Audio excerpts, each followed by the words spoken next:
It is good to be with you today, and I appreciate the opportunity to discuss these matters that you've raised. There is consequential and important work being done at the EPA since the beginning of the Trump administration, both in terms of improved environmental outcomes as well as substantial regulatory reform.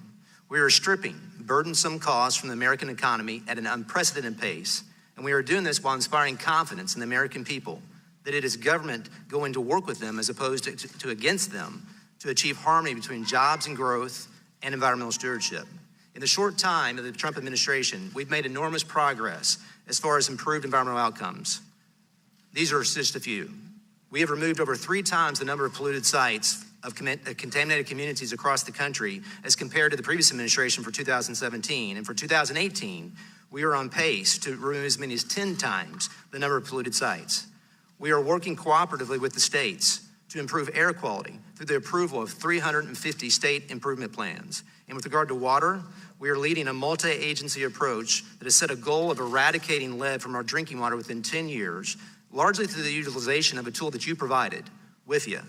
It is my goal to prioritize applications for critical water infrastructure over the next 10 years to hopefully see $4 billion a year dedicated to the replacement of lead service lines in order to reduce lead in our drinking water. President Trump has set an ambitious goal for the EPA under his administration, and our measurable achievements are a testament to the effectiveness which a results-driven EPA can achieve. President Trump did not only task us with accomplishing the core mission of the EPA acting more efficiently and effectively than ever before, he also demanded comprehensive regulatory reform. That transformational change is happening. In just 1 year, the Trump administration has saved the American people almost $8 billion in regulatory savings. And the EPA alone is responsible for nearly 24 regulatory actions, saving Americans $1 billion of that $8 billion in regulatory cost. These actions are providing America's job creators with the regulatory clarity they deserve.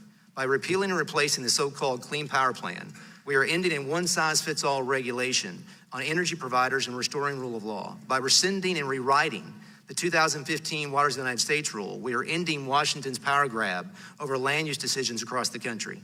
It is indisputable that we have made enormous progress in advancing President Trump's reform agenda and pruning back decades of regulatory overreach that was unnecessary, burdensome, and ultimately harmful to hardworking Americans across the country.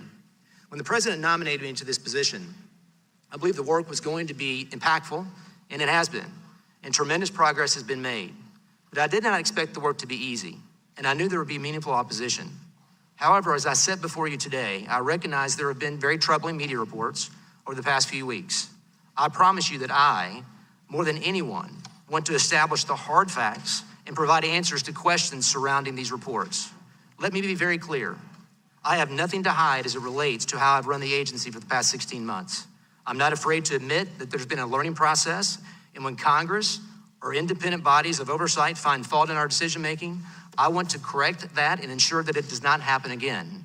Ultimately, as the administrator of the EPA, the responsibility for identifying and making changes necessary rests with me and no one else.